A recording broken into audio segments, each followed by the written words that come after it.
Selamat datang di New Perspective.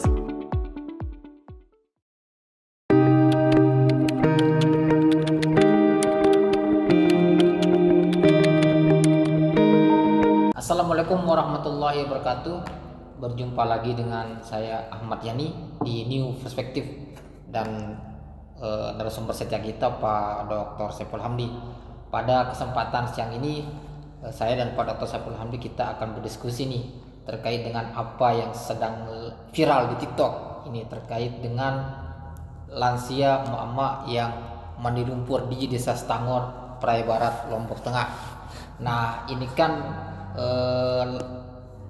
mandi lumpur emak-emak di Stangor ini sudah menjadi berita nasional begitu dan dikecam banyak pihak karena cenderung mengeksploitasi kemiskinan untuk bisa mendapatkan uang atau cuan melalui media sosial.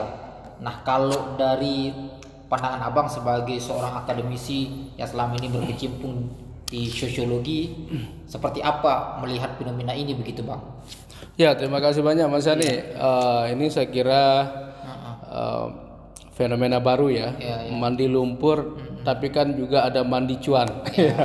Tidak hanya bukan mandi lumpur gratis Mas Yani ya, tetapi mandi cuan juga. Ya. Sehingga ini menarik perhatian pemerintah ya. Kalau pertama mungkin kita lihat dari sisi undang-undangnya, karena kemarin Ibu Risma langsung merespon cukup keras ya, bahwa di sana ada praktek mengemis online.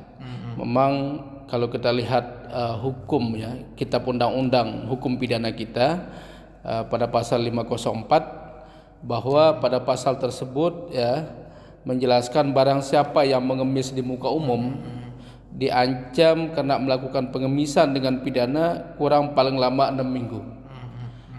Nah, kemudian seandainya itu dilakukan lebih dari 3 orang, hukumannya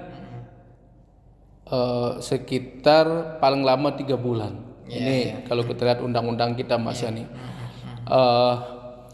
Ya tentu dari aspek hukum tentu ini dilarang karena ada semacam upaya mengemis ya, ada settingan sosial yang terjadi di sana ketika kita lihat beberapa lansia mandi lumpur begitu kan. Pertanyaan kita, kenapa yang nggak muda aja mandi lumpur begitu? Ya kenapa kok yang lansia mandi lumpur, sehingga itu menimbulkan iba di masyarakat kita. Tapi begini Mas Yani, memang Indonesia ini kita masih banyak PR ya, terkait dengan berbagai persoalan yang terjadi di masyarakat, gelandangan, kemudian ada juga pengemis ya, pengamen, banyak sekali hal-hal yang katakanlah ya masyarakat kita juga mencari jalan pintas begitu untuk bisa survive Mas Yani. Tentu jadi catatan kita di sini, apa sebenarnya tindakan pemerintah ya untuk mengatasi ini. Kalau misalkan hanya karena pemerintah membuat aturan undang-undang, tetapi saya kira yang paling penting adalah what the government will do. Apa yang pemerintah akan lakukan untuk menghentikan semua ini? Apakah pendekatan sekarang misalkan kayak yang dilakukan oleh Pak Jokowi, ada BLT, ada bantuan PKH dan lain-lain, apakah ini bisa mengurangi atau tidak? Ini saya kira PR besar Mas Yani, karena bagaimanapun masyarakat kita yang katakanlah tadi lansia ya. Lansia ini kan kelompok usia yang menurut saya belum bisa tertata dengan baik. Kalau di luar negeri misalkan ya, di negara-negara maju kita lihat kayak Australia ya. Jadi memang ada ruang-ruang kayak panti jompo, tetapi benar-benar pengelolaannya dengan bagus begitu. Dan anak mereka atau orang tua yang lansia ini cukup punya modal ya. Jadi dia tidak mau menyusahkan anaknya di rumah ya, karena anak mereka harus kerja di usia produktif. Nah ini yang kemudian ibu-ibu ini yang tua lalu kemudian masuk tinggal di panti jompo ya, mungkin ada subsidi dari pemerintah. Mereka juga kadang-kadang bayar, terutama teman-teman kita yang kaya, jadi ada subsidi silang begitu. Nah pemerintah kita Mas Yani dan kultur kita ini kan ada nilai-nilai yang memang berbeda begitu. Pemerintah masyarakat kita menilai orang yang masuk panti jompo ya itu malah dianggap sebagai beban sosial. ya semacam anak yang durhaka begitu ketika membiarkan orang tuanya tinggal di sana. Saya kira ini ada perbedaan nilai, ada perbedaan sudut pandang. Nah, ketika muncul misalkan fenomena seperti ini, ada yang mandi dengan lumpur untuk menarik ya iba dari masyarakat. Apa ya? Kita salahkan mereka juga ya, mereka punya hak ya. Mereka punya hak melakukan itu. Selama kalau menurut saya ya, selama kemudian itu tidak merugikan orang lain ya. Selama tidak terkait dengan aturan-aturan asusila ya. Saya kira ini nggak ada masalah selama ibunya misalkan juga dia mau bekerja. Ini kan pekerjaan ya. Pekerjaan mandi lumpur saya kira tidak perlu membutuhkan skill Mas Ani. Bagaimanapun kalau orang tua ini kan usia yang sudah tidak produktif begitu. Usia yang tidak produktif mereka susah mencari uang di mana kan. Sehingga pilihan-pilihan tadi mandi lumpur ya, mandi air apalagi nanti kita tidak tahu. Mungkin kita bandingkan dengan begini Mas Ani. Bicara tentang media ya, media juga tentu punya keuntungan ya, ketika ada konten-konten yang sifatnya menarik ya. Ada yang lebih horor lagi yang justru lebih membahayakan, misalkan naik gedung ya, sampai dia tidak pakai alat pengaman misalkan, itu kan berbahaya juga begitu. Ada yang mukbang misalkan ya, makan banyak sekali makanan membuat orang senang makan gitu. Tapi kan ketika dia ditonton dia dapat duit begitu kan. Nah, masyarakat kita ini nggak kehilangan akal juga gitu. Jadi mandi lumpur sekalian ya. Ada yang kemudian memberikan apa, kan banyak fasilitas TikTok itu. Dan itu bisa diuangkan ya. Belum lagi bicara yang misalkan ada orang iba dan lain-lainnya. Artinya kalau dari pandangan sosiologinya Abang berarti ini menunjukkan bahwa kemiskinan adalah sesuatu yang sangat seksi untuk dieksploitasi untuk mendatangkan cuan begitu Pak. Ya, eksploitasi ini kan Mas Hani mungkin dua ya, yang perlu kita lihat di sini. Sebenarnya siapa yang mengeksploitasi mereka? Kalau misalkan ada unsur paksaan ya, kemudian ada juga keuntungan misalkan konten kreatornya itu punya atau pendapatannya lebih banyak daripada yang bekerja ini. Saya kira ini bentuk eksploitasi Mas. Tetapi misalkan kalau mereka dikasih lebih ya, yang melakukan ini, I think that win-win solution. Karena negara juga nggak bisa hadir Mas Ani. Apa upaya negara di sini untuk mengatasi kemiskinan yang ada di negara kita begitu? Tentu juga Pak Jokowi sudah kerja keras. Nah, pemerintah NTB, tahu kan pemerintah kita ini kadang-kadang gap antara masyarakat dengan pemerintah ini kan begitu jauh. Bagaimana dia bersuara begitu supaya dia diperhatikan, dia dibantu ya. Ini kan pemerintah aja susah mau ketemu gitu. Pemerintah kita ini mau turun ketika dekat pilkada. Kalau sudah dekat-dekat pilkada mulai kampanye gerusuk. Di awal-awal terpilih kemana saja? Ini kan jadi pertanyaan kita ya. Artinya ini penyakit umum yang terjadi di pemerintahan kita begitu. Nah, padahal apa yang dilakukan oleh Pak Jokowi saya kira sudah banyak sekali ya, melalui subsidi-subsidi yang bisa membantu masyarakat. Mungkin Bu Risma perlu ngecek apakah orang ini dapat BLT atau tidak, dapat PKH atau tidak, sejenisnya lah. Atau sejenisnya. Kalau misalkan dia dapat, kemudian dia masih melakukan, artinya ini ada keserakahan juga ya. Cuman ya ini Mas Yan, ini kan media ya, semua orang boleh melakukannya. Kalau bagi saya selama itu tidak merugikan orang lain ya. Tidak merugikan orang lain, dia sendiri punya inisiatif untuk melakukan itu. Memang sih kadang-kadang kalau kita lihat wah ini horor juga begitu ya. Tapi orang Sasak biasalah mandi di kali yang kotor itu, it's not a problem begitu kan.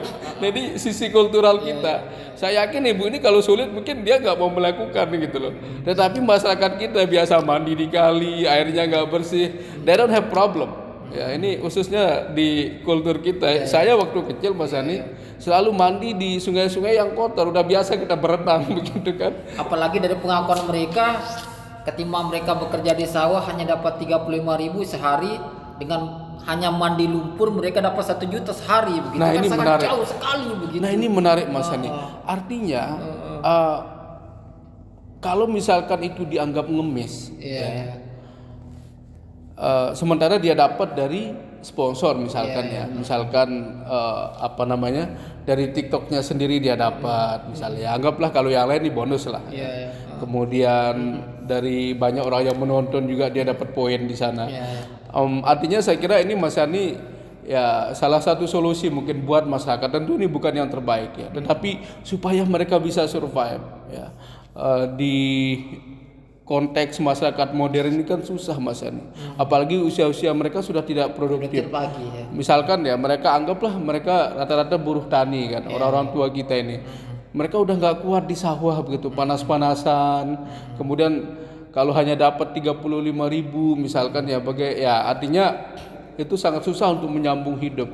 Nah, misalkan ini ya fenomena TikTok mandi lumpur, kalau itu dijadikan hiburan, it's okay. Ya kan? Siapa yang peduli kan? Ya mungkin ada orang tersinggung ya, tapi Anda tersinggung kan Anda nggak pernah tidak dalam posisi itu begitu loh. Ya. Cuman kita sayangkan teman yang buat konten kreator, kenapa dia harus takut begitu loh? Takut diancam, kemudian dia minta uang 200 juta, ini kan berarti dia ada unsur eksploitasi jadinya kan? Iya enggak? Seharusnya dia bilang, "Bah, ini saya membuka lapangan pekerjaan, Bang." Gitu kan?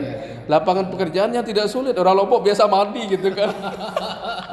Asal jangan mandi aspal aja, itu lebih berbahaya tuh. Kalau mandi lumpur saya kira cepat dibersihin selesai kan. Nah, apakah ini juga salah satu bentuk adanya fenomena frustasi sosial di tengah masyarakat kita begitu, Bang? Ya Mas Yani, ini beberapa berita ya, terutama di Lombok kita lihat banyak sekali peristiwa-peristiwa yang menyedihkan ya. Menyedihkan, misalkan kemarin ada yang dibunuh suaminya, dibunuh mertuanya ya. Kemudian ada juga yang gantung diri. Saya kira banyak sekali masalah di masyarakat kita. Artinya di sini Mas Yani bahwa yang perlu kita tanyakan kepada pemerintah, apa sebenarnya upaya mereka begitu untuk mencegah ini? Apakah ini bagian dari dampak semacam BBM yang sebelumnya? Saya kira BBM ya mungkin ada sih dampaknya, tetapi kan ada subsidi juga dari pemerintah. Tetapi yang jelas di sini saya melihat ada kegagalan pemerintah di dalam membuka lapangan pekerjaan, ya, terutama mungkin pengelolaan pajak kita ya. Ini kan orang tua ini nggak tahu mereka ini kena pajak apa tidak. Bagaimana pemerintah mengelola pajak itu supaya kembali. Sekarang ini kan mindset pemerintah kita, pajak itu seolah-olah hanya untuk operasional birokrasi. Nah ini yang keliru ini. Bayangkan hanya untuk belanja pegawai. Belanja pegawai, kemudian perusahaan BUMN seperti apa ya. Orang jadi komisaris gajinya mungkin melebihi sekian ratus dari PNS yang ada. Ini kan pemborosan uang negara Mas Andi, saya lihat. Seandainya misalkan ini bisa dialokasikan untuk masyarakat kita, pengelolaan pajaknya bisa kembali, ini saya kira jauh akan bisa menyelesaikan masalah mereka. Saya yakin mandi-mandi lumpur mungkin tidak ada ya. Tapi sekali lagi saya tekankan Mas Adi, orang Sasak ini biasa mandi lumpur itu ya. Mandi lumpur kita biasa itu, jadi nggak dianggap sebuah masalah begitu. Mungkin beda di Surabaya ya, di Jakarta begitu kan. Siap. Ya, pemirsa, demikian diskusi kita. Sampai berjumpa di New Perspective dengan tema dan isu yang berbeda. Sekian, assalamualaikum warahmatullahi wabarakatuh.